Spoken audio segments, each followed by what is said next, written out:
Paşa Holding 44 günlük vətən müharibəsi və 2022-ci ilin sentyabrındakı erməni təxribatları zamanı şəhid olan qəhrəmanların 18 yaşadakı övladları üçün sosial dəstək proqramına start verir. Proqrama əsasən 2023-cü il ərzində 18 yaşadakı olan şəhid övladları üçün təhsil, səhiyyə və digər sahələr üzrə sosial layihələr həyata keçiriləcək.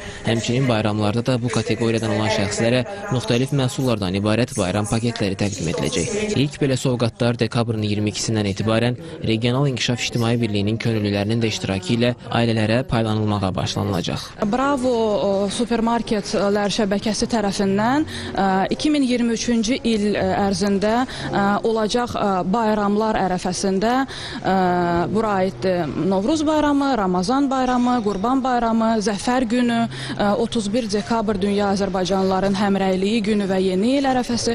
Bu ərəfələrdə sözü gələn uşaqlar olan ailələrə bayram sovqatları təqdim ediləcək.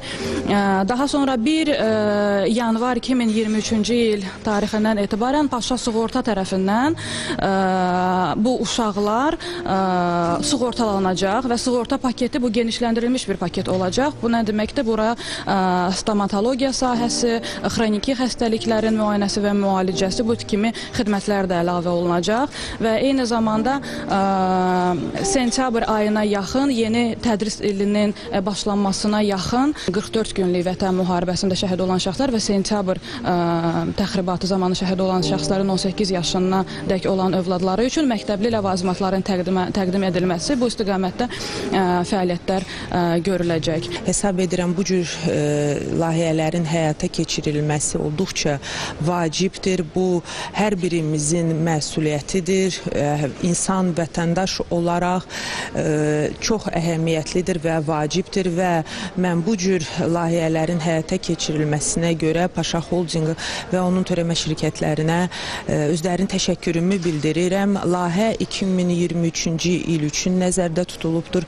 Şəhid övladlarının tibbi, sağlamlıq məsələlərin həlli, təhsildə olan problemlərinin həlli üçün, onların həyatlarının sığortalanması üçün nəzərdə tutulubdur və mən ölkə ombudsmanı olaraq bu cür sosial layihələrin həyata keçirilməsində digər qurumları da aktiv iştirak etməyə səslənirəm.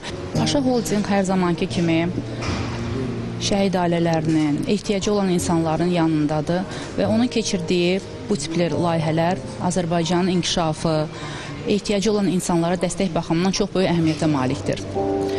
Və indi start verilən bu böyük layihə şəhid övladlarının təhsil, tibb və digər sahələrdə inkişafı və dəstəyi baxımından çox böyük imkanlar açacaq. Onların cəmiyyətdə özlərini daha möhkəm, əmin hiss etmələri üçün böyük üfüqlər yol açacaqdır. Daim dövlətimizin diqqət mərkəzindədir. 2020-ci ildən etibarən Paşa Holdingin əsas məqsədlərindən biri də Azərbaycanın işğaldan azad olunan ərazilərinin bərpası və yenidən qurulmasına, bu ərazilərdə dayanıqlı iqtisadiyyatın formalaşmasına töhfə vermək, vətən müharibəsinin şəhid və qazi ailələrinə dəstək göstərməkdir. Bunu nəzərə alaraq şirkət bu proqramların uzun müddətli davam etməsini planlaşdırır. Tələbatdan asılı olaraq növbəti illərdə proqramda müvafiq dəyişikliklərin edilməsi də mümkündür. Qeyd edək ki, 44 günlük müharibədə şəhid olan şəxslərin 18 yaşına dək övladları üçün 2023-cü ildə keçiriləcək bu sosial proqramın ümumilikdə 2 milyon manat təşkil etməsi nəzərdə tutulub. Dərindən dərk edən şirkətlər